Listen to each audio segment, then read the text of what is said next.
Guess what I'm drinking? Alcohol-free Guinness. Was it? Yeah. Incredible. Hello and welcome to another episode of the O3C podcast, coming to you from O3C Games. My name is Jonathan Dunn, and I'm thrilled to be back in the year 2026 with Chris Dow, the Soothsayer. And we are going around the world in 80 games. Nice vibrato.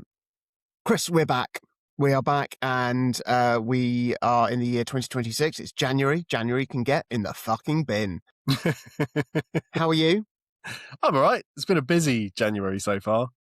Not busy in terms of games, really, which I'm sure we'll talk about because that's the whole point of the podcast. But maybe it's been a slow start. Whereas normally at this point of the year, we're coming up to the end of January, I might have said, I've finished a couple of little games, or I've started something bigger, or I've got these intentions to do something.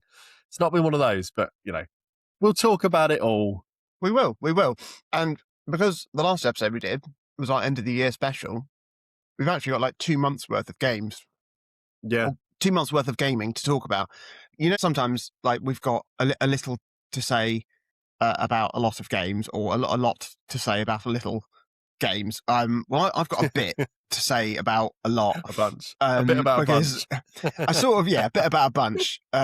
Because I've still got a bit of an annual trend this time of year of just really struggling to find a game to settle into. So I end up playing a lot of games until I find something that really clicks. I'm going to save my big chunk reviews from my main December play for later, but I wanted to cover just very quickly all the games I've attempted to click with. I took the opportunity over Christmas and the eShop sale to try out some of the Switch 2 ports and upgrade packs that we've had. So I played through Tomb Raider Definitive Edition. Still a great game. The Switch 2 port is perfectly fine. It does show, I think, that it's been downscaled to run on Switch 1 as well, and then subsequently scaled up rather than making something bespoke for Switch 2. But it's a great game, and hopefully this paves the way for similar ports of the other two Survivor Tomb Raider games. I'd love them. I played a bit of Red Dead Redemption, which plays very nicely on Switch 2. Possibly something I'll return to at some point. I picked up EA Sports FC 26, nay FIFA 26, and it's fine. It's nice to have a fully fledged FIFA experience on Switch, but it does come with a sizable visual downgrade with 30 frames per second frame rate, less beads of sweat dripping down Bukayo Saka's forehead. Oh, that's a shame. But it's something that I'll definitely just pick up and play now and again when I fancy it. So it's nice that it's here and it's complete. I played a game called Cast and Chill, which is a lovely, relaxing, gentle fishing game with possibly the most stunning pixel art I've honestly ever seen. And it looks absolutely gorgeous on Switch 2. I did finally play Shinobi Art of Vengeance, even though it still hasn't had like an official Switch 2 version yet. But it was just brilliant, and just an incredibly strong Metroidvania, a great retro flavor, very addictive modern design, and I know there's some DLC on the way for it as well, but I cannot recommend that highly enough. It was brilliant. Sort of semi-similarly, I played through the Rogue Prince of Persia. Now it's had a Switch 2 release, and I had actually already played it in early access on Steam Deck, I think it was. It hasn't. I don't think it's changed a huge amount.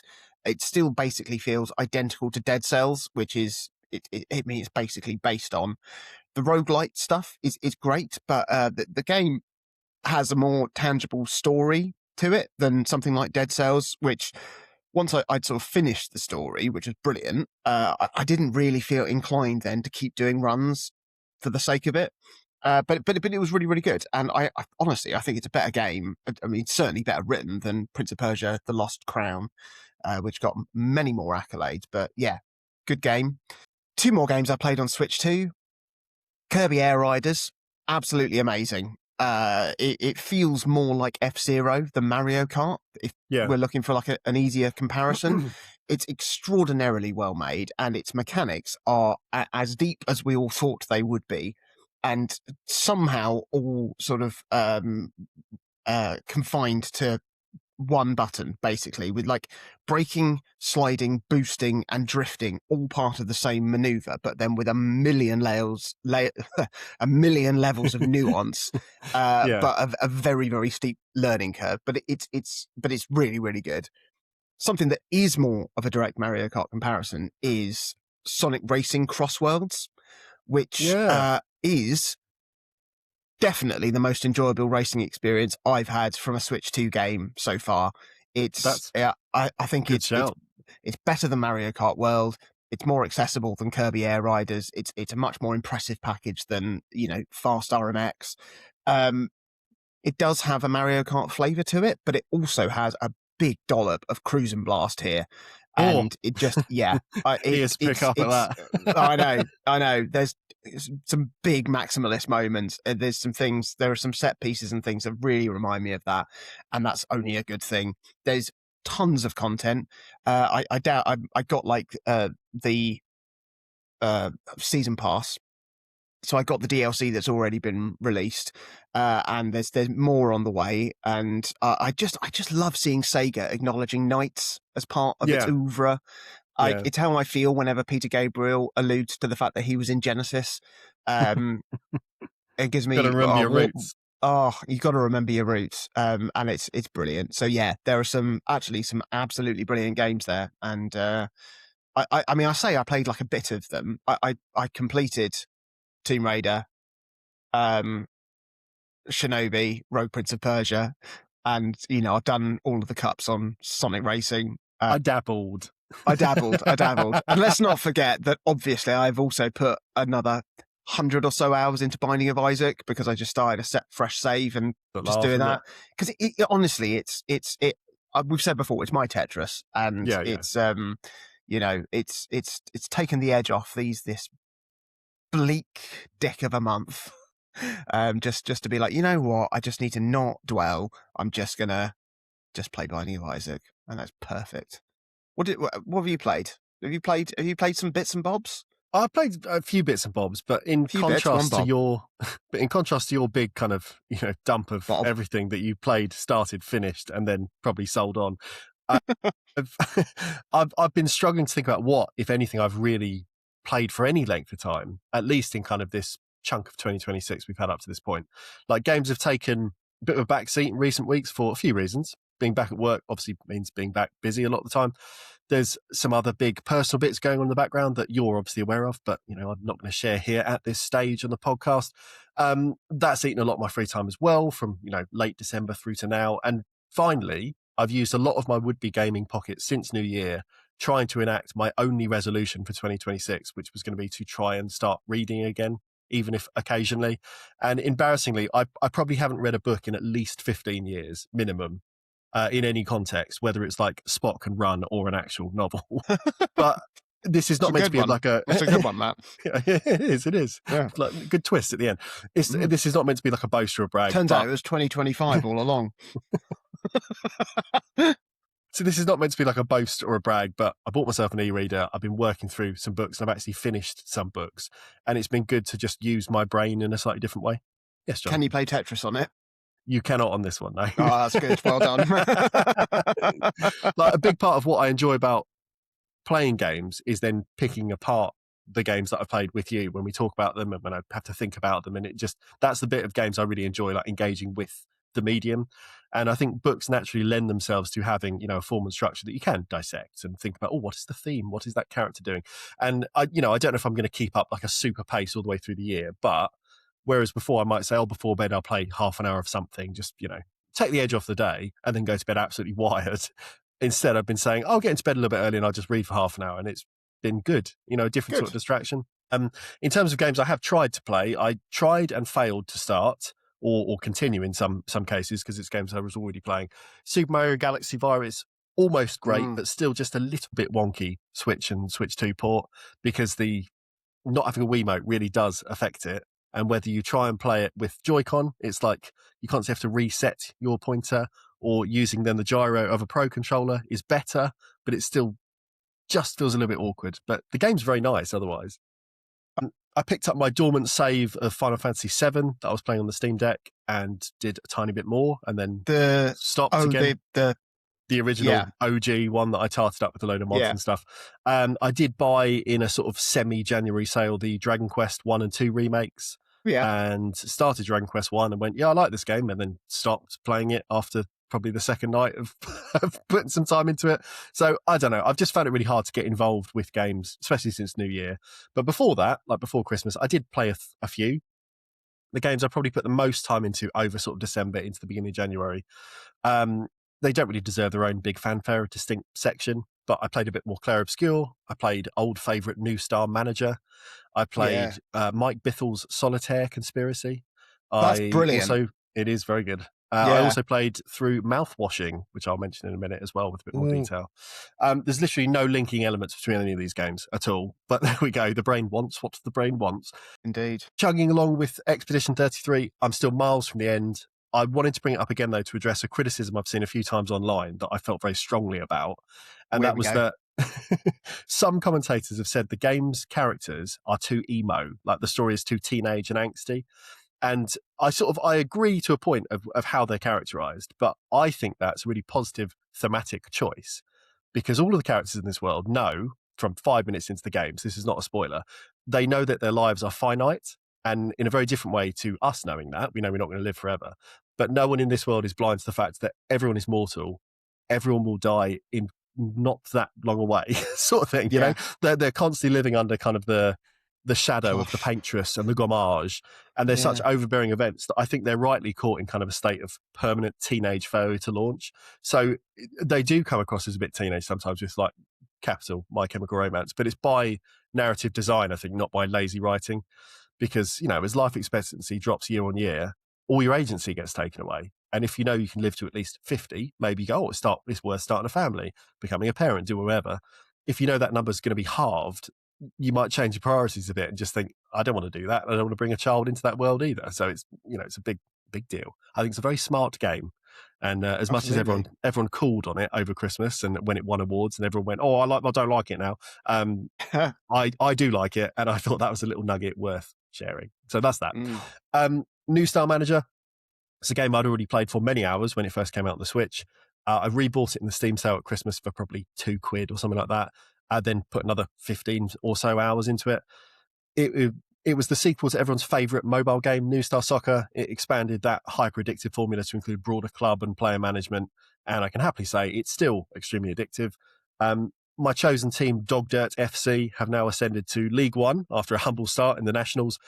We've got a couple cups under our belt, and if recruitment and contract management remain effective, we could be challenging in the Prem in just a few short seasons. Fantastic. No sitting at the bottom and turning white for you. No way. Solitaire Conspiracy, a game I think you recommended a good few years back at this point. I know it came up at some point. It was another sale purchase. That was probably under £1. But it is one I've been enjoying learning and working through when I fancy like a bit of solitaire goodness. Wrapped in, you know, it's got a hammy spy narrative. It's got genuinely quite charming FMV segments that bridge it all together. I think they're all shot like remotely during lockdown because everyone's very separate, and it kind of has that feel. But you're kind of aiming to move cards in rank order to a central column, as you often do in basically every solitaire game, whilst managing, you know, different kind of your discarded spread piles across different bits as well. The twist, though, and one that I'm still not sure whether I like or not, comes from the face cards of each suit being aligned to one of the narratives, like spy crews, and they all carry a special skill. And that might be the ability to send the next card of a given suit to the home pile, or it might be to organize a stack from low to high, for easier visibility and management.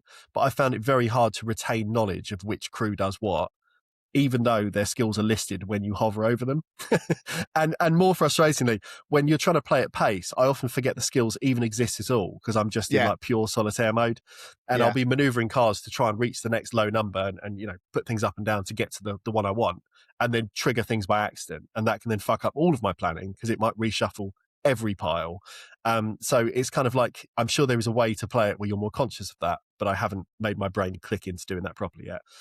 It's a me problem more than a game problem, you know, but I think it is one that I'm not willing to accept as entirely my fault, because I think overall there are some kind of balance difficulties with the game as well, that in terms of you'll have certain puzzles that feel very, very easy with the crews you're given and other ones that are not so easy, but not because I'm not playing well, just because things trigger when I don't want them to, and I can't really avoid it sometimes.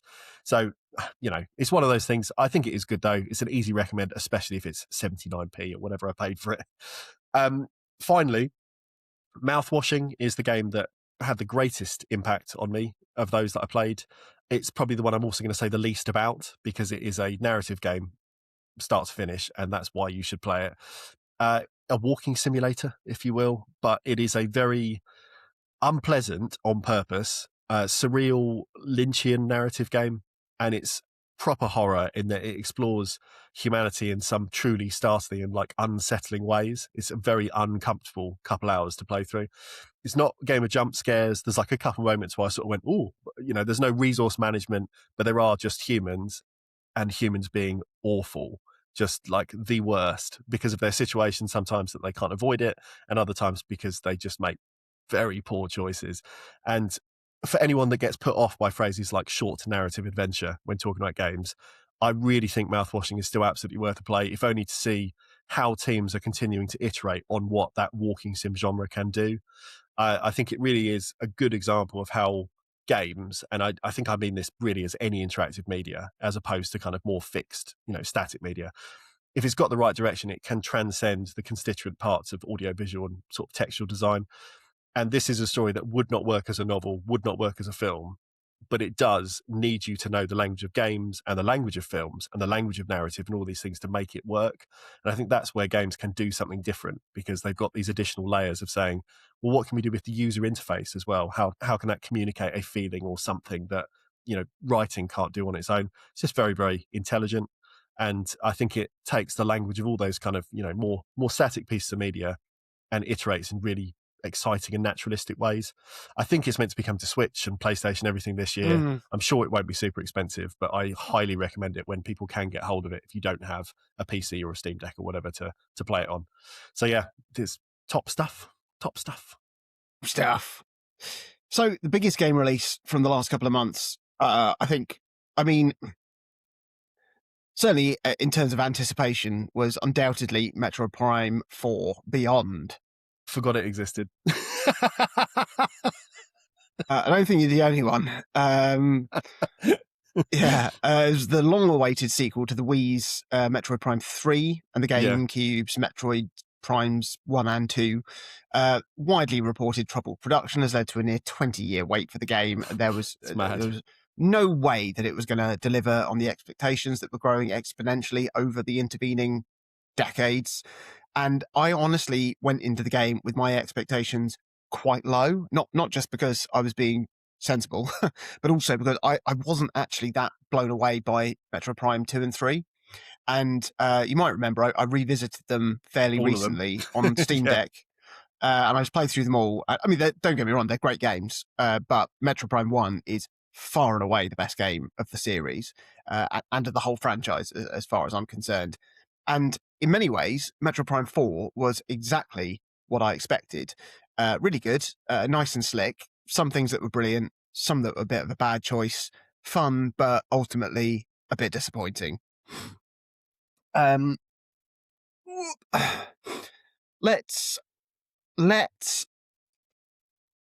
start off with the positives of the game. Metroid Prime 4 is definitely the most graphically impressive game on Switch 2. It has clearly taken the core technical voodoo of the phenomenal Metroid Prime Remastered on Switch 1 and ramped it up, because this game looks phenomenal, aided by like some of the best art direction I've ever seen, and it runs flawlessly in 1080p at 60 frames per second in handheld and in 4K on TV. And in a twist that is so impressive and unnecessary, you can also play the game in 120 frames per second in 720p on handheld, which is, a small step down in resolution, but an extraordinary flex from the dev team to make this work.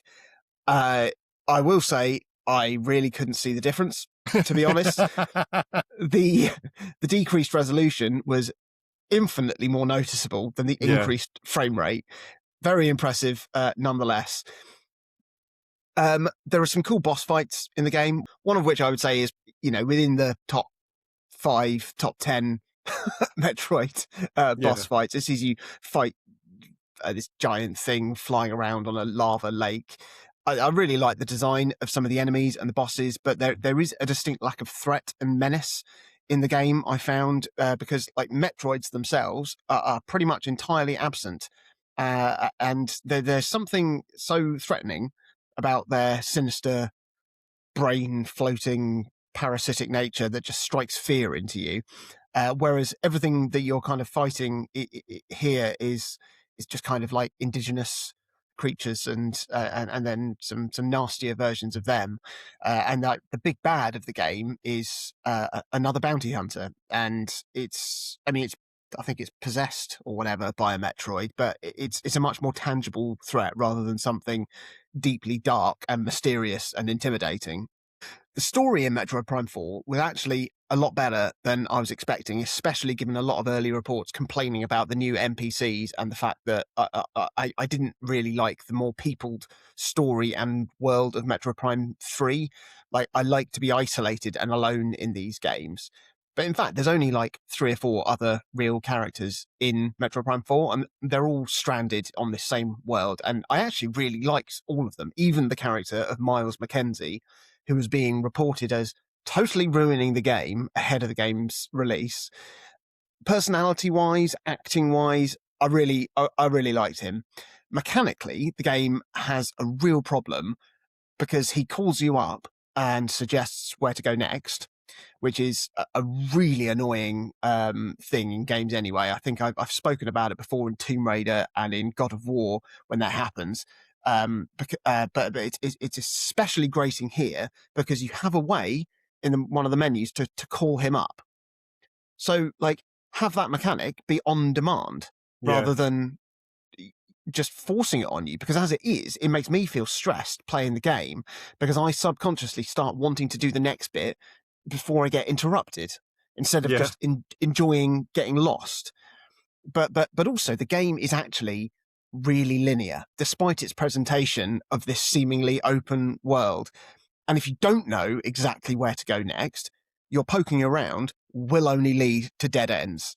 So it feels like something that's been crowbarred in retrospectively to counteract some the poor design decisions of the whole world. Yeah. The different biomes in this world are quite nicely designed. It's kind of pretty much gone back to the classic elemental biomes of the first game, with like a foresty one, a icy one, a fiery one, and another one.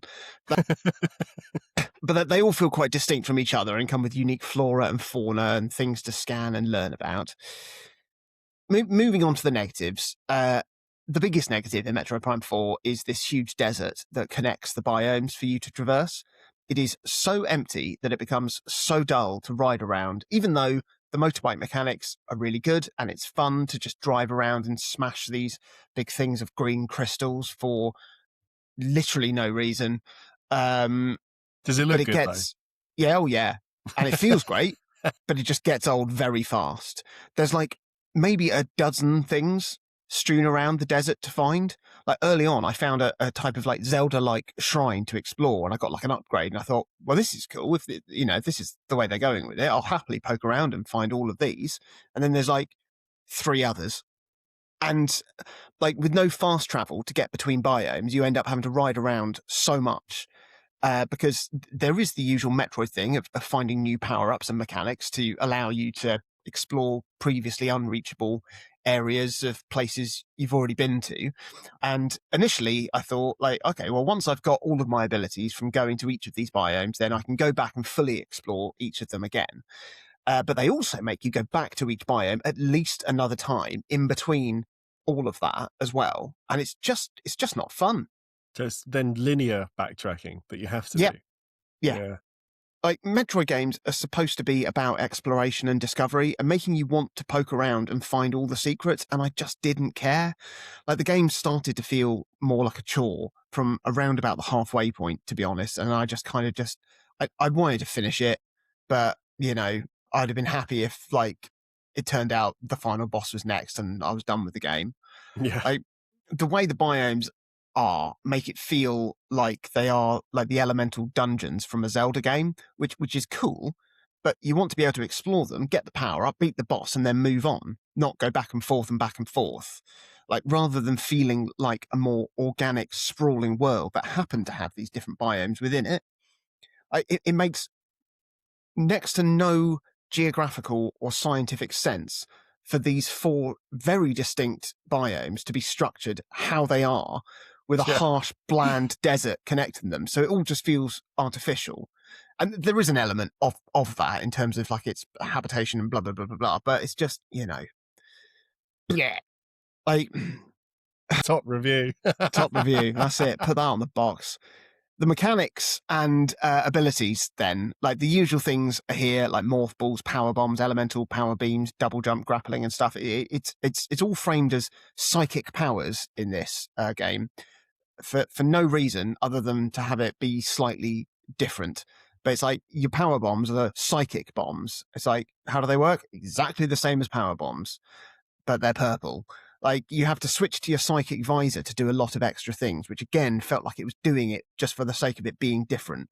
And it was just another thing that just felt like a chore. It was one more button to press.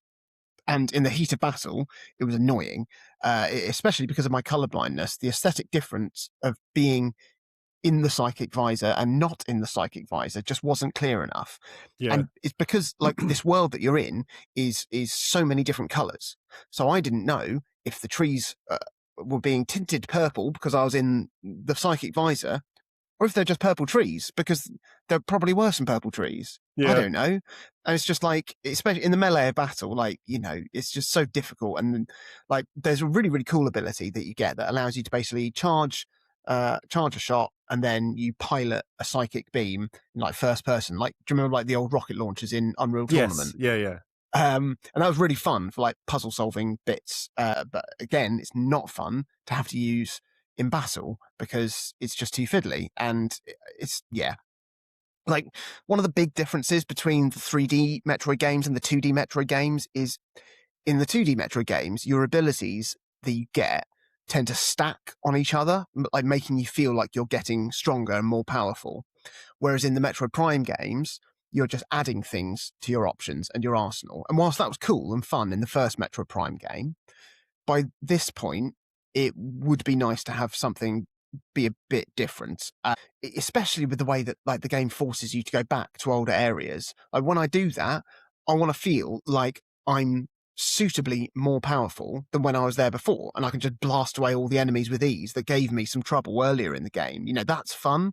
Otherwise, it's just making me play the same bits of the game the same way again for the sake of elongating the runtime. Yeah. So the good things, it looks great, mostly feels great, plays great for the most part. The bad things, it's dated, bland, and boring structure. I think Metroid Prime 4 is really a victim of its own existence. Like, what? that's the quote for the box, isn't it? Yeah. What we needed from this game is for it to have come out a few years after Metroid Prime 3 to say, maybe we could go this way with the series, with a bit more of an open world idea, for it then to take a bit of a hiatus while they totally reinvented the approach and broadened the scope of the series like they did with something like Breath of the Wild. Because this game is fine, but it's not the modernization of the Metroid Prime series that its development time would indicate it being, which I know isn't terribly fair, because it's not like it's been in development for 20 years. It's been in development for a few years, several times. And, and with a series like Metroid, that's not going to be a guaranteed multi-million unit selling success that Zelda is, at some point, obviously, you have to try and rake the development costs back in. And it's a tricky thing because it is a gamble. Do we release a slightly subpar game, hope we get good sales to then start development on a proper successor to the 3D Metroid series? Or is this our last shot at being able to invest the amount of money in a game like this? Because, like it or not, 2D Metroid games will be significantly cheaper to produce. And if Mercury's team are working on a follow-up to Metroid Dread, that would probably release with more positivity and optimism than Metroid Prime 4. So we'll see. Like, I'd love to see a proper 3D Metroid follow-up that actually, had the scope of something like Breath of the Wild. I mean, even a tenth of that would be absolutely incredible. I said when I was playing Returnal before that that's what I would love, the next 3D Metroid game to feel like, with its like fully immersive alien world with wildly exotic and interesting biomes, fluid movement and combat mechanics. Like obviously with something like Returnal, you don't need to put the roguelite element in, in a Metroid game, but it's, the rogue Samus Aran. You know what? I'd play that. Obviously, I'd play that. But that feels like what a next gen Metroid game should feel like. So Metroid Prime 4 has ultimately disappointed. But I comfort myself in the fact that even though I might not get another 3D Metroid game, maybe ever, I do have the pseudo follow-up to Returnal, Saros, coming later this year, which hopefully will tickle this particular crumpet. You played anything else, Chris? Yeah, do you want to hear about another slightly disappointing sequel? Oh, fuck yeah. I can't wait. Yeah. That's what 2026 is going to be. Oh, it might be. A slightly disappointing sequel. If we go way, way, way back to our end of 2024 episode, I said that on my excited to play slate for 2025 was Little Nightmares 3. It was one of the ones we highlighted. And as the release date got nearer, my excitement very quickly started to wane as I realized it was no longer being developed by Tarsier Studios and had instead been farmed out by Bandai Namco to Supermassive Games, who are a fine studio. They've made Until Dawn, they did the Dark Pictures anthology series, they make a lot of horror games, and the Little Nightmares games are undoubtedly a type of horror game. But I was quite worried that a team who were used to making more narrative, choose your own adventure, telltale, adjacent horror games may not be best placed to take the reins of a series of cinematic platformers. And the release came and the release went, and reviews seemed bang average across the board, which, is never a problem for me when a game, is still maybe unique, but with flaws, or maybe it's a new IP that struggles to find its feet at market. I play a lot of average stuff, but the response to Little Nightmares 3 was just a big sigh. And that was what didn't fill me with confidence. A large Simon. Yeah. I mean, just after Christmas, again, alongside Dragon Quest, I picked up a brand new Switch 2 copy of Little Nightmares 3 for about £18, I think, as it had slid down the charts at record pace. And having played it for a few hours, it's absolutely okay. It does nothing special, nothing at all. Like it doesn't bother innovating in any way. Its big kind of USP is that you're now partnered with a second character. And seeing that, I was like, oh, me and Georgia can play it locally in co-op because we've always played the games together. Nope, online only on every platform. It's stupid. It's really embarrassing to see that sort of lazy. Like all the puzzles are, you break the plank because you're the one with the heavy weapon, and then you need to call over the other character to twist the thing because they've got the twisty weapon. That's the level of co-op we're talking about. And when you've had games like It Takes Two and Split Fiction, they've really blown the doors off what sort of live cooperative games are supposed to be or can be now. It's just, they're not trying very hard with this one. All of the locations and scenes are new, but they all feel close enough to my memories of the first two games that this could just be an asset flip and I wouldn't know. Yeah. And it feels really loveless. And that's a horrible thing to say about a series that I had a real soft spot for. Yeah. Additionally, you've been talking about kind of obviously, Switch 2 games sometimes look nice. Sometimes you can sort of see where the edges have been softened slightly to make it work. The Switch 2 version of this game looks like dog shit.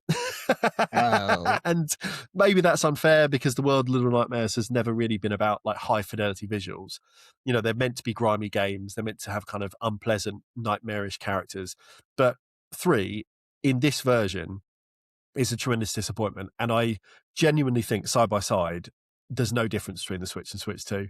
Like it might be slightly higher in resolution, maybe it loads slightly quicker, but this is not 4K. Like I'm doubtful it's 1080p to be honest, outside of like the HUD and maybe some of the textures are like slightly nicer, but it's just so muddy, and it's 30 frames a second. Of course, that's not the end of the world, but this came out early in the Switch 2's lifespan. So you go, okay, maybe they're learning the ropes. So did Cyberpunk. If you put in the work, you can get some amazing results out of this machine. And I don't think Supermassive put in the work, is what we're saying, really. I think what's most upsetting, though, is it just didn't have to be this way. Like, I remember being really apprehensive about the prequel to Life is Strange, because I really enjoyed Life is Strange when I first played it. And then they said they were making this prequel kind of set of episodes with none of the original developers and even the main voice actor saying, we don't want to make this game. And then Square Enix just bowled ahead anyway. And I was sure it would be awful. And yet when it arrived, I eventually picked it up and it was cheap. And I really enjoyed it because the surrogate developers treated it with actual love and care for the source material. They were quite adventurous within the mythos of the worlds. They pushed it in interesting ways. And in taking the reins of the Little Nightmares franchise, Supermassive just don't bother. Like, it's real paycheck work, it feels like. And I'd be doubtful if anyone who plays the game on any platform comes away thinking anything other than time has passed and I think it's done now. Like, it's that sort of feeling. Like, me and George are about halfway through.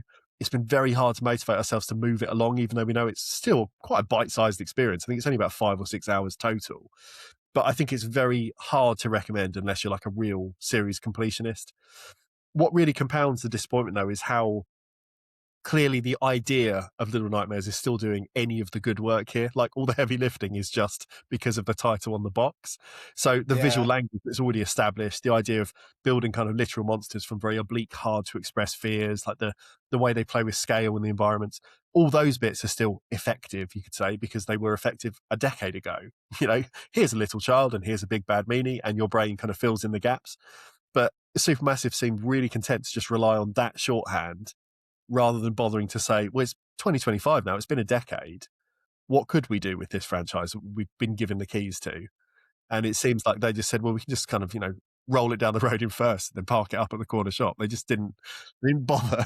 They didn't bother. So yeah, pretty bang average on that one, I'd say. Shame. Yeah, it is. Do you know what we should do? Because we are a very cool gaming podcast. Yes. We should talk about like cutting edge up to date tech hardware. Yeah. Because don't get me wrong, it's great that we talk about retro stuff. I think retro stuff is important. It's great that we talk about stuff that we're playing on things. But what I'm talking about is the stuff that is like 3 years old. You know? That's the hot spot. You know, it's like, actually this is stuff that people either don't know exists or did know exist and don't care.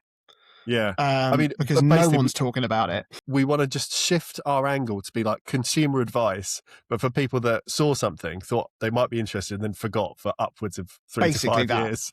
Basically that. That's where we come in. Absolutely. I'm referring to PlayStation VR 2, which is literally next month will be 3 years old. Yeah. Before I do that, though, I do want to talk about another piece of hardware. It's slightly more cutting edge. It's only just over 2 years old. Similar wheelhouse, the PlayStation Portal. Oh, the big shiny screen. It's yeah. So I teased this hardware in I think in the last episode because I took my brand new secondhand PlayStation Portal with me to my parents over Christmas to see how it would fare playing on my PS5 back in Wales, and I didn't shy away from giving it like a proper run for its money by trying to play a reaction-based, super hard online co-op roguelike, Night Rain, obviously. Yeah. I got to my parents in Kent. I turned on my portal, logged onto my parents' Wi-Fi, took a few minutes to remote into my PS5 back on Barry Island, and I was straight into Night Rain. It looked great. It ran smoothly, no noticeable lag. The only noticeable caveat was a little bit of dynamic resolution stuff to cater for the variable Wi-Fi strength, but nothing that interfered with gameplay. And honestly, it was only noticeable on like the little bits of text on the screen that occasionally got smudgy. But like, I mostly only noticed this in between runs when I was on a lot of menus, and because it's not to do with like the game getting busy, like how something like Xenoblade Chronicles would like get supremely Vaseline-y when the action got heavy. You didn't really notice it on the portal because it's not like, oh, I'm in a boss fight and it's gone. It's like it'll just do it when it wants. You don't really notice it. Yeah, and it's worth noting that it's there. I then linked up with Luis in Spain and Mo in Morocco for some runs, and they were hugely successful with no disconnection or any sort of lag coming into play at all, which is mind-blowing, That's to be honest. genuinely very impressive. Like, pure voodoo. I do not understand how it works. I know my Wi-Fi at home is pretty fast, and my PS5 is wired into it, but my parents' Wi-Fi isn't anything special. It's going through some sort of signal booster as well, so that's contrary to what it claims, it makes things worse. Yeah. But there is clearly some insane tech driving how this all works. And it meant I was able to get my daily doses of Night Rain over Christmas, which was great. Very important. The only thing that started to annoy me a bit was the fact that there isn't a touchpad on the PS Portal, because there's a big screen in the space between the controller where the touchpad would be on a DualSense. So you have to tap the screen instead of tapping the touchpad, which wouldn't be the end of the world, but you actually have to tap it twice. Once to say, I'm using the touchpad, and then once again to sort of say, that's the tap on it. And to bring up the map in Night Rain, you have to press the touchpad. And you're doing that an awful lot to place pins for navigation, see where your friends are dropping pins and tracking a route for the run. And the way the controls are set up for Night Rain is so that you can do a lot of this on the fly whilst you're running about. And having to then integrate touching the screen twice into this was a bit clunky, even though it did become like second nature after a while. But it was nice to return to my PS5 when I got home for some full fat night raining, and continue to enjoy the new DLC. I've still been playing my Portal though since I've been here. I've been playing Stellar Blade when on the sofa of an evening. Which is it's really, really fun, and it works absolutely brilliantly. Me and Nora have been playing the Bluey video game on it, and it's sort of it fits nicely because the analog sticks are a little bit smaller, and it, like, Nora controls that, and the game's pretty rusty, to be honest. But I must say I am impressed that they've clearly made a game that a 5-year-old can understand, albeit a smart one, but like a 5-year-old can understand and navigate without any help. So it's kudos for that. Back to Night Rain. I really hope that From Software continue to roll out new content for the game, because, like, honestly, I'm back into it and I'm still playing it every day. I could honestly play it forever. Like, I was mooting with Luis whether we would prefer the game to be like a free-to-play setup with microtransactions, but then a continually rolling season of content, or to have like curated DLC maybe twice a year. Like, I know which I prefer, because microtransactions make me feel sick. Yeah. So hopefully From Software are already hard at work on the next DLC, because there's so much content they could, mine from their games to include. From, like, not just from Elden Ring, but obviously the DLC, the Shadow of the Erdtree expansion, and the Dark Souls games, which they're also, folding in content into Night Rain as well. Like, I love it so much, and I also hope that we get some updates on the Duskbloods soon, because that could be very it's been very quiet, very good. Yeah, which is fine. This is fine. It'll be ready when it's ready. A quick note on the current Night Rain DLC, which I'm absolutely loving. The new map, the Great Hollow, is so brilliant and packed full of secrets and cool things, and me and Luis and Mo have loved getting our head around and forming our own routes and plans for attacking it. And I was surprised because, like, the other day I saw a thing on IGN about how the game's getting review bombed because people don't like the new map and they find it too labyrinthine and they can't get their heads around it. And I'm aware of the irony of this if you're watching this clip. But I'm so glad that I don't go on social media because I don't engage with this type of chat. Yeah. I mean, healthy. Like, the game was just tricky to get your head around in the first instance. Hang on. Because the new map is tricky to get your head around in the first instance, as was the original map. And if I'd have been, like, struggling with the DLC with the map, at those sort of early sort of hours when I was sort of still sort of finding my feet, and if I'd have gone online and I saw all these opinions, I probably would have just thought, oh, fuck it, I'm not the problem. I'm just going to sulk until the devs fix their problem. Yeah. Instead of just getting on and finding ways to enjoy it. Like, I know that there are times when devs get things a bit wrong and need to fix and tweak things. But when it comes to like major design decisions, like the whole map of a game or central mechanics like the weapon durability in Breath of the Wild, those aren't things that have been thrown in with no thought or, any sort of lack of meticulous design. So maybe give it a chance to prove why it is the way it is. And also, it's fine not to like things. It doesn't mean they're wrong or you're wrong. So just keep your negative bullshit to yourself. Only speak up if it's to make people feel better about something, not worse. Agreed. I mean, obviously, I know we've just been moaning about some other games, but let's talk about VR. PSVR 2 is something I hadn't really wanted to get because I'd had my fun with VR a few years back. I did have the original PSVR, and then I got a Meta Quest, and that was fun. But soon it struggled to find a place in my sort of gaming setup and routine or whatever. A few things, though, co-aligned in December to change my opinion on PSVR 2. The first thing was me clearing out a load of old tech and accruing a huge amount of store credit in CEX. We're talking like over $1,000. That's a lot of stuff. The second thing was the impending release of a new Thief game entitled Thief VR Legacy of Shadows. And long-time listeners of the show will know what a huge, huge fan I am of the Thief series. Thief 2 was and still is very high on my all-time games list.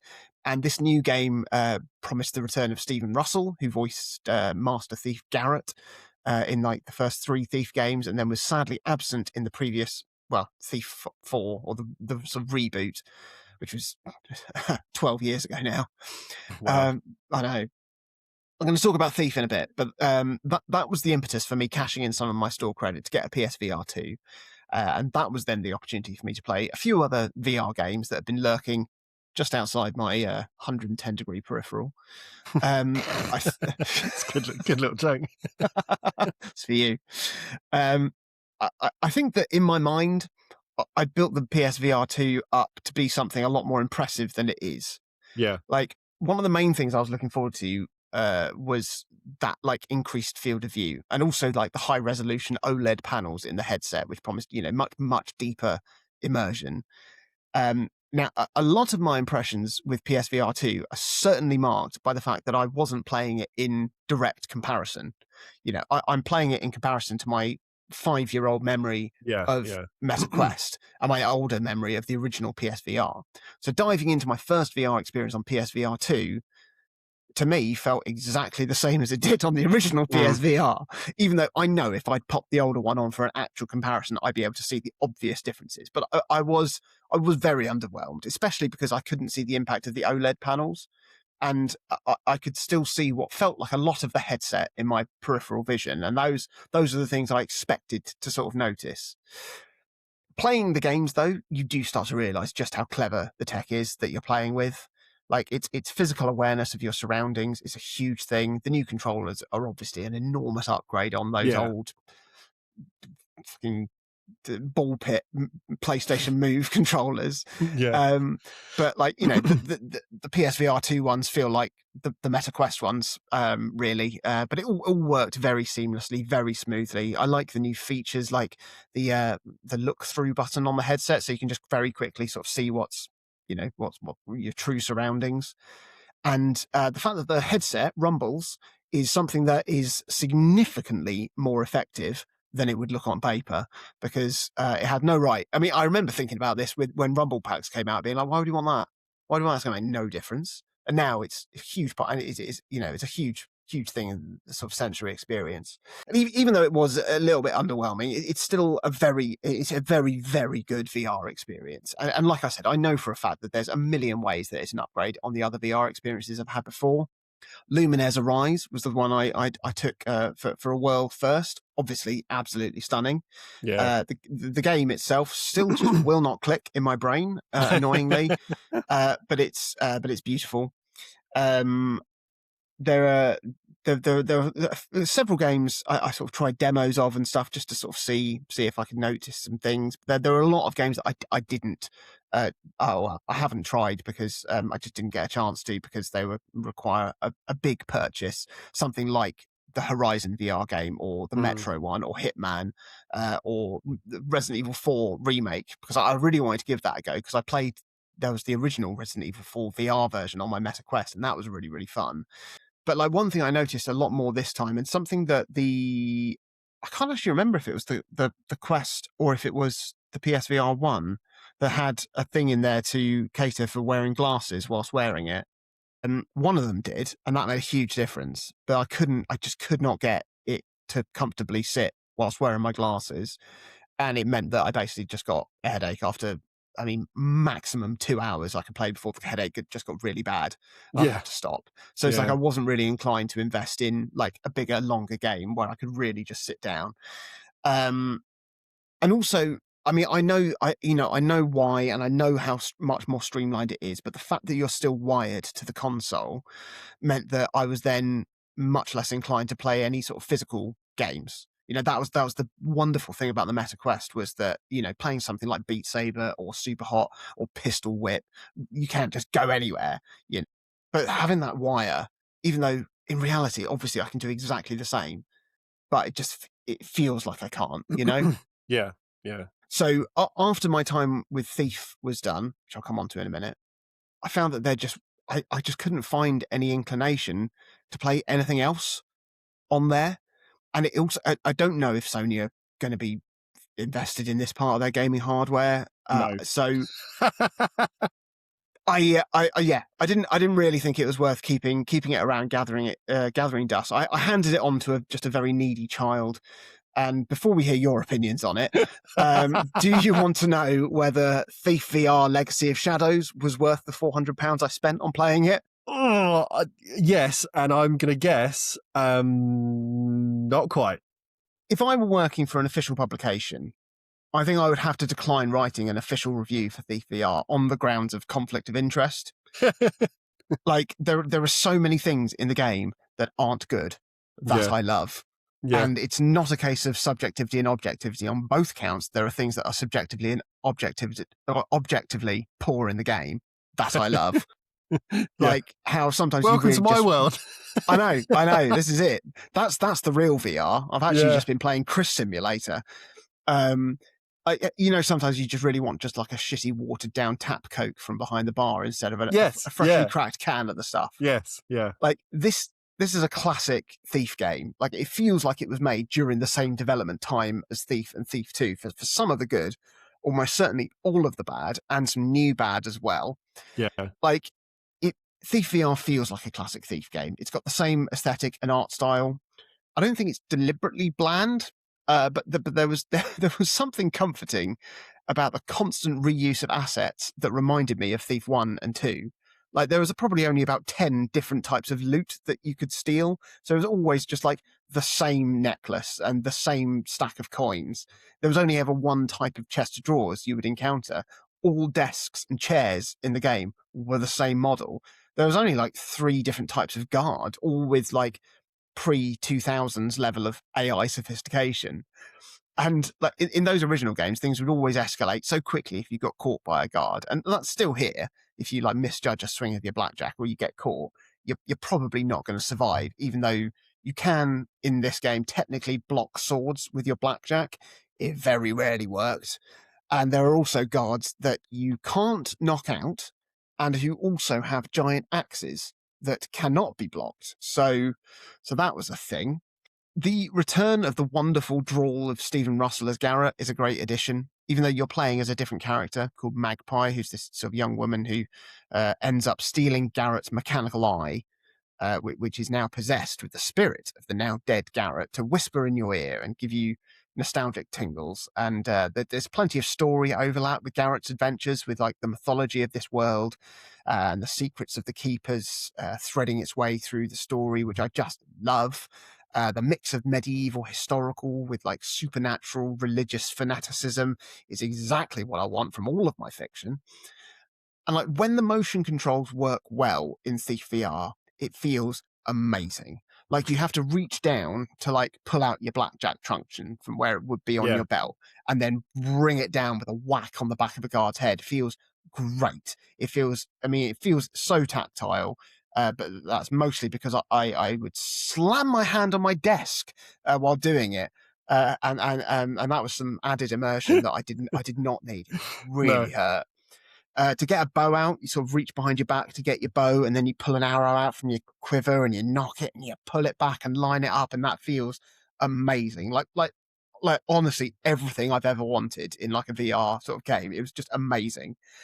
Like when you get Garrett's eye in the game, you then gain like the Keeper's Sight ability, which is basically like a scan visor in Metroid, and you can sort of like see like guards' routes and like which doors are locked and like hands and footprints and things like that. And to use that, you basically just have to hold your hand up to your temple like you're Professor X. Uh, and that just feels so great. That feels so great. You're just like, I wonder, is there? Oh, it is. It's like, oh, that's so cool. And like climbing on ropes and sneaking along ledges and pipes is really fun. You get a palpable sense of peril when there's like a big drop below you. Lock picking feels great. By default, there's like an overlay to make it more obvious where the sweet spots are, but you can turn that off. And then you only go on like the vibrations of the controllers. That's excellent. The thing with all of these things is that they all feel amazing when they work, because there are so many bugs and glitches in the game that mean things just don't work like they should. Like I've had bugs that have mucked up the central mechanics, meaning I couldn't stand up after crouching, and then I couldn't reach door handles because I was so little. So you just have to hard quit out. And the game doesn't have a way of saving and quitting in the middle of a mission, which means you have to complete them in one go. And that was really annoying because like I might be like an hour into a mission and I want to take a break and do a couple of runs in Night Rain, and then I'd have to start thief level all over again. And with the threat of having to hard quit out always looming over as well, it's just poison for a game. It just makes I just don't want to play it, you know. And like the levels in the game, they're pretty good. They don't have the same type of open design that the original games had, which was so far ahead of its time. And there'd be a few alternate routes you could take and some secret things to poke around and find, but ultimately all the roads just converge at all the key points to mean that it feels just the same anyway. And there's also not many incentives for getting more loot. Like you get a bonus perk if you collect half of the loot in a level, but there's nothing to spend the money on if you go and get more or anything like that. So half and that's is an good element enough. that, and it's like, and like that's an element that I really liked in the original, was being able to spend my loot before the next mission to get like a more customized loadout to take into the next one, which would then dictate how I approach that one. But like appears to be in Thief VR a very limited and finite supply of like the different arrow types that you find in missions, which sort of dictate like the routes that you can take. If you've got like water arrows to put out torches or rope arrows to like climb up things, and then it like maybe there's like one rope arrow that you can find or like two water arrows, and it just like removes the temptation to explore because you don't feel like you can just go anywhere. You can do one or two specific things and that's your lot, you know. I could absolutely live with the dumb AI in Thief VR and the shallow pool of assets, and I could even deal with the linear levels if there weren't these glitches and bugs that meant I'd die or fail a mission entirely not of my own fault. And the fact that you can't jump in and out of missions is mental and makes the game feel unfinished rather than deliberately retro or nostalgic. And it's such a shame because, like, to remember like that old epithet, which is, I think, actually incorrectly attributed to Miyamoto, a delayed game is eventually good, a rushed game is bad forever. Yeah. And, you know, obviously that's not necessarily true these days because you can patch a game and update a game. But, you know, for most people with bulging libraries of unplayed games, most people aren't going to stick around and wait for a game to be fixed. They'll move on to something else and forget about it, you know, especially if that game is tied to a specific piece of hardware that I've also now got rid of. Easy come, easy go. Like in the few weeks that I had it, there were several patches that came out, and every time like one came out, I got really excited. I'd be like, "Oh, cool! I'll go back in and see if I can notice a difference." I couldn't, you know. In the future, if I get another VR setup, you know, maybe if I like sploosh on a bundle of a Steam machine and the new Steam VR set, I might scope out Thief VR again to see if it's in better shape. But I don't know. Like, I'm glad the franchise hasn't been forgotten. I'd absolutely love, like, even just a quick remaster of the original games. You know, I'd love that. And then, hey, I'd love a VR version of them if they work. It'd be nice. But yeah, I'm not sold on it. But I did sell it to you. Yeah, and I'm very grateful. I do want to say that up front. I'm very, very grateful that you, as a man who has increasingly moved to live the mantra of all stuff is bad stuff, was happy to all stuff I'm not using. Yeah, all stuff I'm not using is waste. But yeah, no, that you were happy to sell the PSVR 2 to me, because I have enjoyed getting back into some VR titles, and also because, very similar to what you were saying, if I bought this at full price, I think I would have felt very disappointed in Sony's kind of most recent foray into virtual reality, most recent being 3 years ago. But don't get me wrong, like you've said, the PSVR 2 is very good, and in terms of raw tech, it may be the best consumer unit you can buy at the moment. You know, I haven't used the whole spread. I don't really know. It does have, obviously, the limitation of being tethered to a device, but that does come with the trade-off that you do get slightly crisper image quality, and it's a bit cleaner, and latency is ever so slightly reduced. So there's some benefits, but it does mean you're hardwired, and it does change how you're going to interact with games. I think, obviously, it being tethered to the PS5 as well, it means you've got a base of, you know, power to work with, as opposed to the Quest headsets. Are they still, no, is it Quest? Is that what they're called? Yeah, instead of like the Quest headsets essentially just being an Android device that is, you know, doing all the busy work, so you're always limited by power and oomph. I will say that the eye tracking that's in this headset seems like, well, that could be a quirky thing to use. That might be quite special. Yet of the games I've played, the only times I had to make use of it was to show that I'd fully read the terms and conditions of Luminez's terms and conditions, which is astounding, because I couldn't figure out why I couldn't move the thing forwards, and it's because I wasn't looking at the right part of the screen to say yes. Oh my God, I didn't realise that when I played it. That's like proper Black Mirror. That's shit. Awful. So that was horrible. Miserable. That was really miserable. And I haven't got a huge spread of games to try it out on something else, but maybe it's great. The controllers are much better than the ones, like you said, for the PSVR 1. The play-space tracking is good. The video pass-through is good. All of these are nice quality of life tweaks. So what I really mean by disappointment is just that I think it's always going to be impossible to ever feel like the crackle of the first time you play VR again.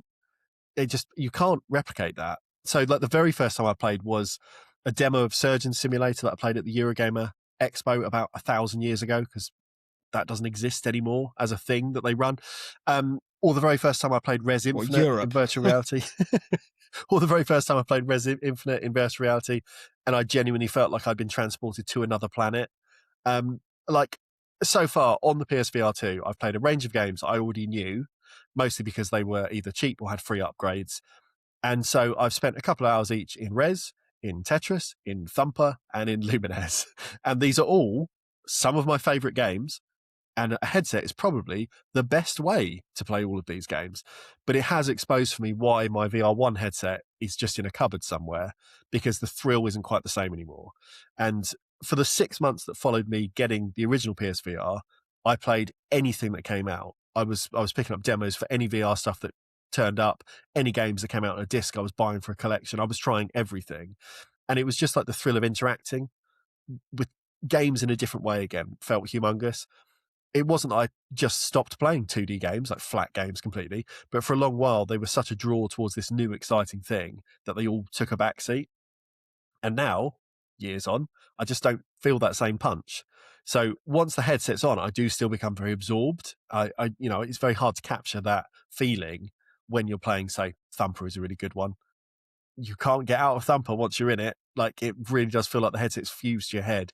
And it's nice now, obviously, with the slightly increased field of view and the better visuals and everything. It's like the edges are slightly less exposed, even if they are still there. You know, there's still the limitations, but slightly less than they were. The standout game of my Portrait collection, like I said, is Thumper. You know, I've played a lot of the Mitsugushi stuff, like Res and Tetris and Lumines, but playing Thumper, it's the game I've enjoyed revisiting the most, because it feels boring to say at this point, but describing the game as they did, as a subgenre being rhythm violence, I think is still the best application of a custom subgenre I've ever heard in terms of video games, because it is a game of such like horrifying intensity that even though it's a game I know really well and I've beaten and I've S ranked, you know, I could do the whole game well. I have to take deep breaths and center myself every time I miss an input. It's like it's so like it feels almost painful that you really have to sit back.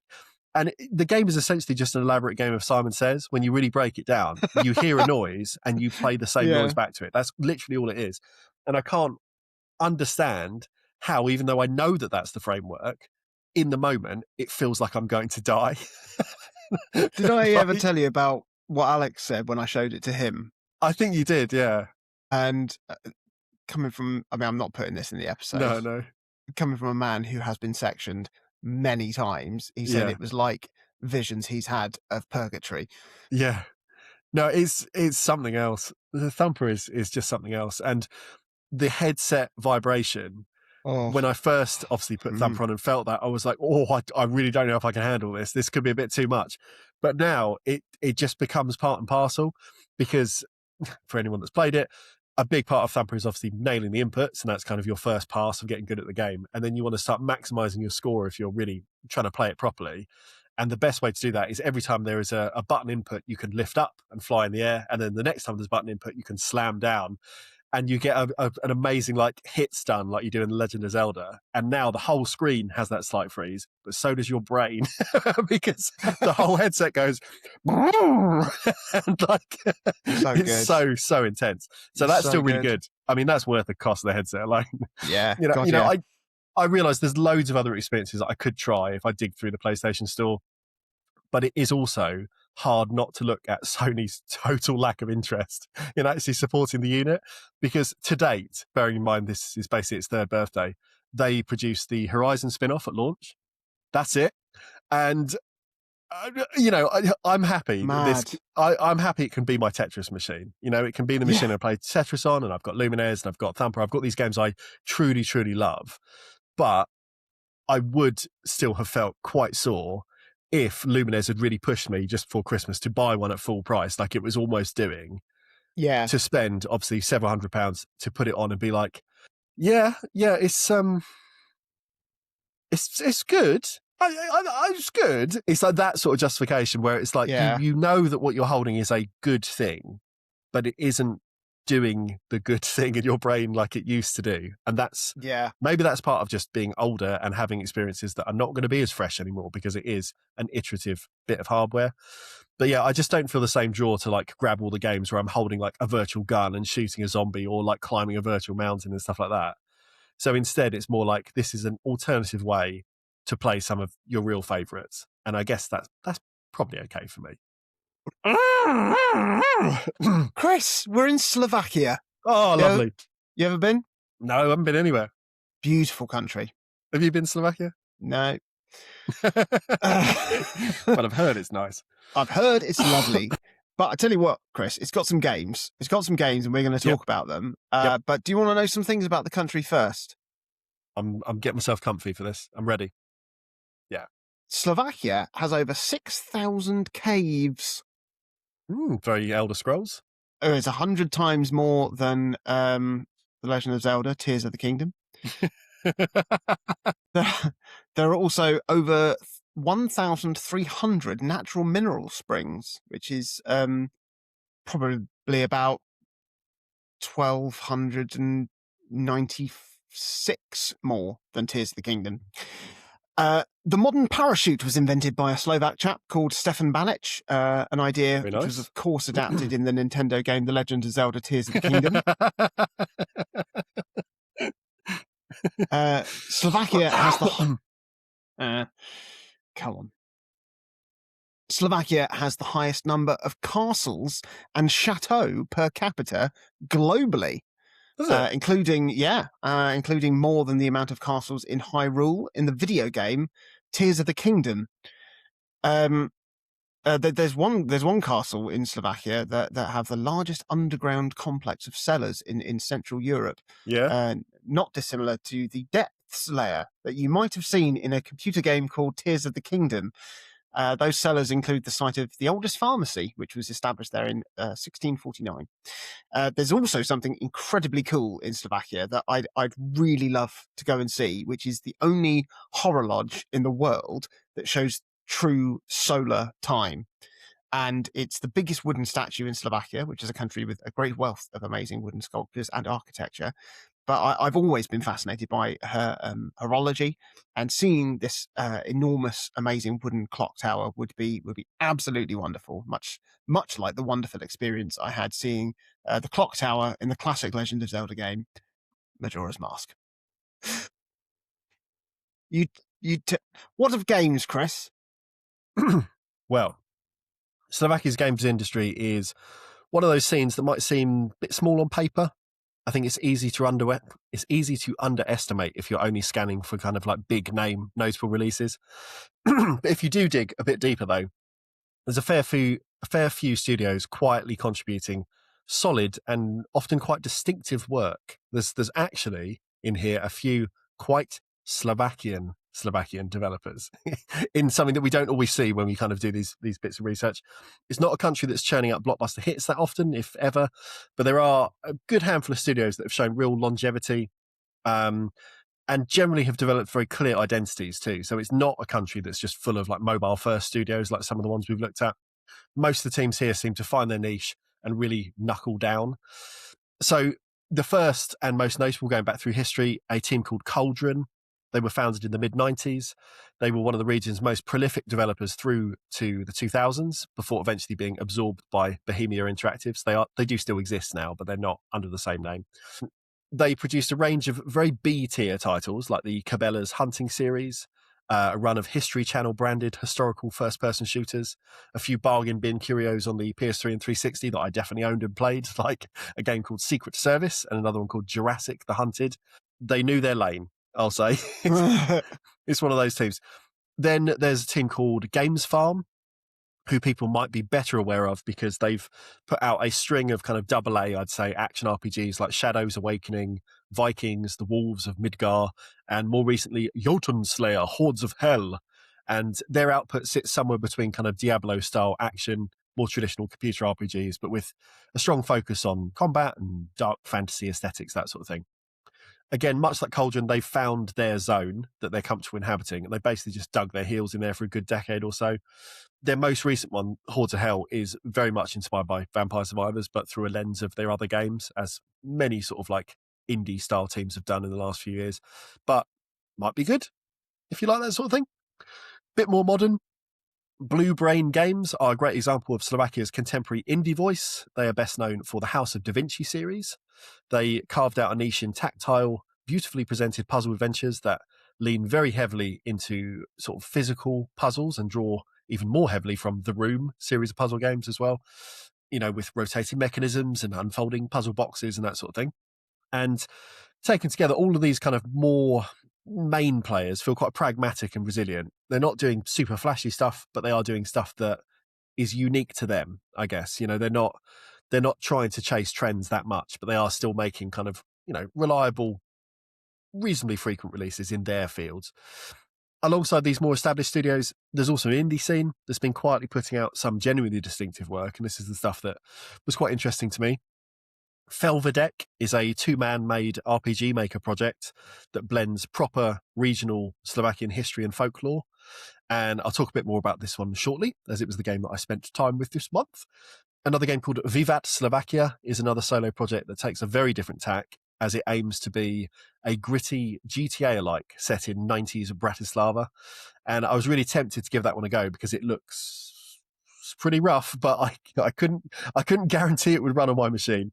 And at nearly 20 quid with no sales in sight, I couldn't really justify the gamble either, even if a sort of janky post-socialist Slovakian Grand Theft Auto was absolutely up my street, in theory.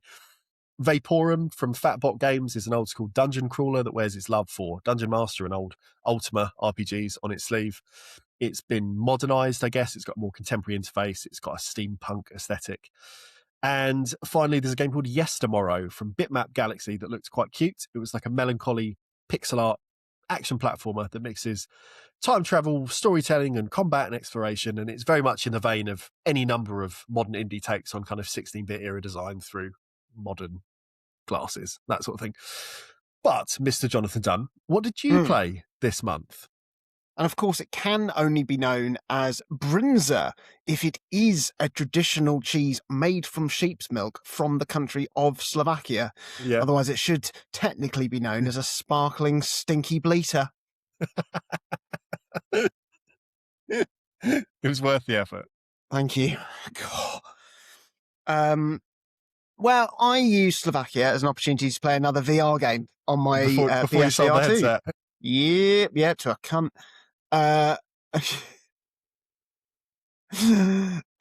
And it was actually probably my favourite VR experience that I had So with it, to be honest.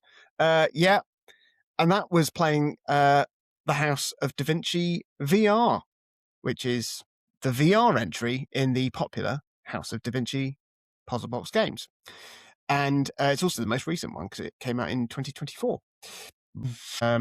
As you said, the House of Da Vinci games are kind of just a bit of spin on the Room games, but with a lovely Leonardo da Vinci twist, seeing you exploring the ancient genius polymath's inventions and all the myths and legends that have been spun and popularized around him, covering everything from helicopters to time travel. And the minutiae of these games see you having to solve a series of puzzles that will in turn open new layers to these literal puzzle boxes to help you solve mysteries and move on to the next vignette with a loose storyline holding it all together that relates to some conspiracy theory revolving around Da Vinci. Unlike Da Vinci himself, the House of Da Vinci VR doesn't reinvent the wheel when it comes to its own format. Forgotten I'd written that. That's a good one. It is. Yeah. It doesn't reinvent the wheel when it comes to its own format. It just transposes it to a VR context because just letting you flick switches and slide blocks and pick things up and move them about and manipulate these things more tangibly is really fun to be able to do. Like it gives it more of a direct like escape room feel. As you can try and test lots of different things to see what's movable, what's interactable, what's not, and then figure out a way you can combine things in a very tactile way. And the PSVR 2 controllers are just perfect for this. It was all pretty perfectly executed. It felt brilliant without any annoying bugs or glitches. Like very occasionally, I would find myself just a bit too far away from the interactable stuff from my seated position, and I'd have to readjust. But that's mostly a me problem because sometimes after playing the game, I'd take my headset off and I'd near wheel myself out of my office and onto the landing, which is always fun. The game is nicely suited to play in short bursts, which meant I didn't have any issue with headaches. The story was fun enough and silly enough in that sort of Dan Brown way to keep me entertained, but just solving puzzles in a tactile way was inclination enough to keep playing through the game to see the end, see more puzzles, spend more time poking around this cool world. Like, it's a simple game in many respects, but that's giving the devs a huge amount of credit for making a VR game with a robust integrity and focusing on what works with the format and not trying to make something work in VR that just doesn't, it's just a really, really good fit for this type of game. It's one I would recommend picking up if you have a VR set of any kind. It's on MetaQuest as well as Steam. Oh yeah, you do. Yeah, it's a good one. It is really, really good.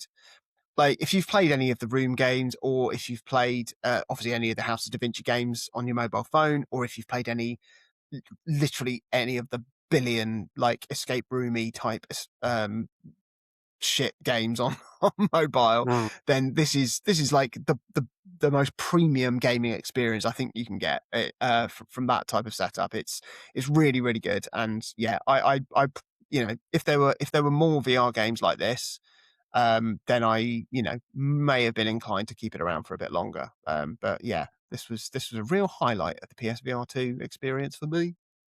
Nice. Well, if you're going high fidelity, this is something quite different because I played, as I mentioned, Felvidek, a game developed by just two men. And as I also mentioned, developed using RPG Maker, which is an engine anyone who's dug around Steam, especially during deep sales, will probably recognize because lots of people pump out Tosh using this platform. I'm sure it's great if it's like my first game, I'm learning how things work, and I'm not saying there's not a good value in it, but you can tell usually when a game has been made using RPG Maker. And yet I think Felvidek is probably the most expansive conversion I've ever seen that core applied to. If you've played some of those games, there are certain quirks that you might recognize, the way battles play out, the way you've got kind of limited button inputs, because it is quite a simplistic kind of way of building things, the way you move around each kind of stage or map. But the audiovisual treatment here and the pre-rendered cutscenes they've built and all this other stuff and the writing, it just sets it so far away from being like a lazy, my first game turn-based thing, because you sort of half remember playing a Final Fantasy at some stage. In Felvidek, you play a washed-up half-drunk knight wandering a fractured alternate history version of Felvidek, or Upper Hungary, which is now Slovakia, if I've done my geography homework correctly, I think.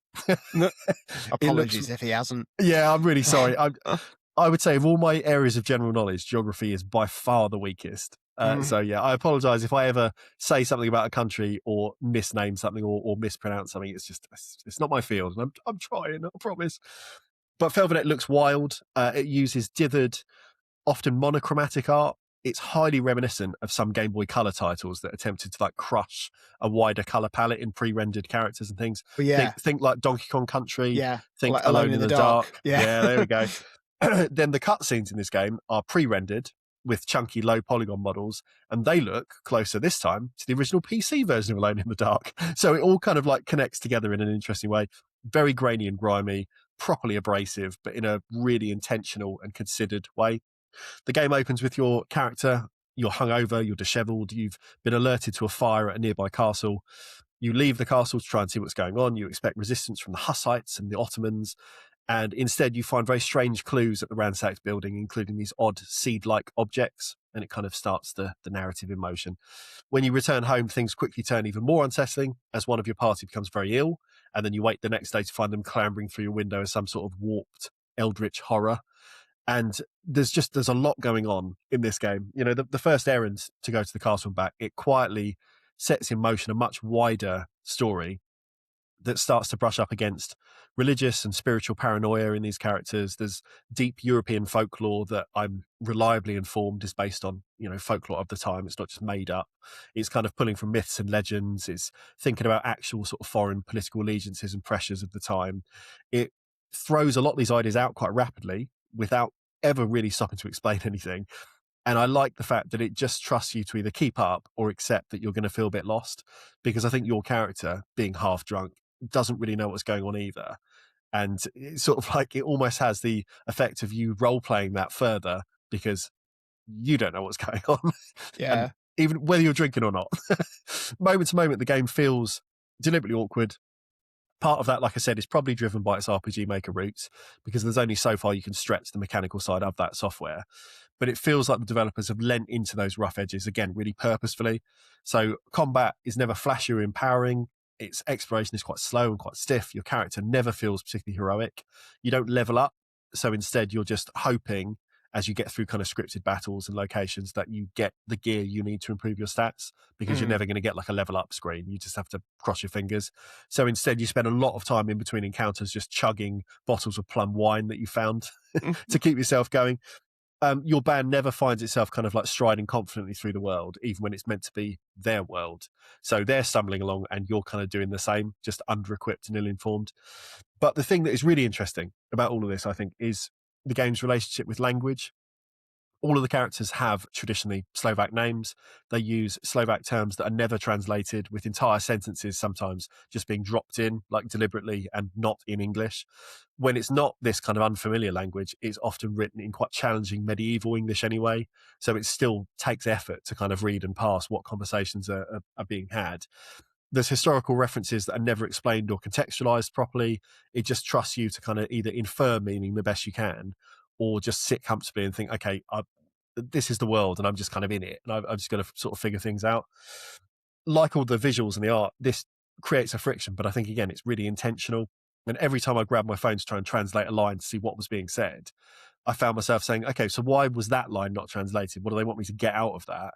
Instead of feeling, oh, this is annoying. It felt like there's a reason that 1 out of 10 lines has not been translated. So I want to know why that one has been left. And there's usually kind of like some narrative pull or push that's there purposefully, for whatever they're trying to do with the story at that time. characters speak with kind of like a stiffness and a formality that reinforces the sense this is drawing from like oral history of the region and church records and local legends and stuff. It just feels very authentic, even when the story is drifting into kind of the supernatural and the otherworldly. It's been a while since we've been able to talk about a game that feels like truly of its country of development. But I would say Felvidek is inherently Slovak, and they're really, really playing on that as a big part of like the game's identity. It feels like a small team using games to explore their cultural roots in a way that we probably haven't talked about since like I played Draugen. I think that was the last game I played that felt as invested in like its cultural setting. And even though that was obviously a project on a much, much larger scale, I'm very interested to see where this game is going to go next because, you know, I'm a few hours in, but it feels very, very singular. And I'm always more interested in that, even if it is a bit wonky and janky, than something that's very polished, but kind of just, you know, not doing anything of any interest to anyone. So yeah, I like it. I think it's a good one. So Slovakia's done us pretty good, actually. After a whole episode of a lot of average games talk, I'd say we've actually been quite positive about our 2 round the world entries. So that's nice. Where are we going next, Chris? Is it my turn? Yes. I always forget. Did you pick Slovakia? Oh, because you wanted. Yes. Yeah. Oh, okay. Our next destination, we're leaving Europe for a bit. We're going to pop over to Australasia and land on Australia. Put another game on my wish list, as they say. I think they do. Fantastic. I can't wait. I can't wait to play an Australian game. I wonder if the Bluey game is Australian. I bet it isn't. There. I bet it isn't. Yeah. Not going to talk about that anyway. There we go. That was Slovakia. Slovakian games. Those are also all the games that we've played in the last couple of months. What did you get up to over Christmas, listeners? Let us know. Join us on the Discord. Go to o3c.games. Find the link there. Find us on social media at o3c games on pretty much everything. Chat to us. We'd love to hear from you. We really don't. I really don't. I don't want to talk to any of you. Bye. And let's get our cork hats. What are they called? You know, the hats. Yeah. They're probably racist hats with the corks hanging down from them. Yeah. Yeah. Corky swingers, I think they're called, aren't they? Probably. Koalas. Yeah. Koalas can get syphilis. I did know that. And their fingerprints are indistinguishable from human fingerprints. I did not know that. Goodbye. Yeah, those are games. Chat to us. And you know what, Chris? Next time we record, it'll be closer to spring. So that's something to look forward to, isn't it? It will. It'll be warm. It'll be the end of Feb. It'll be lovely.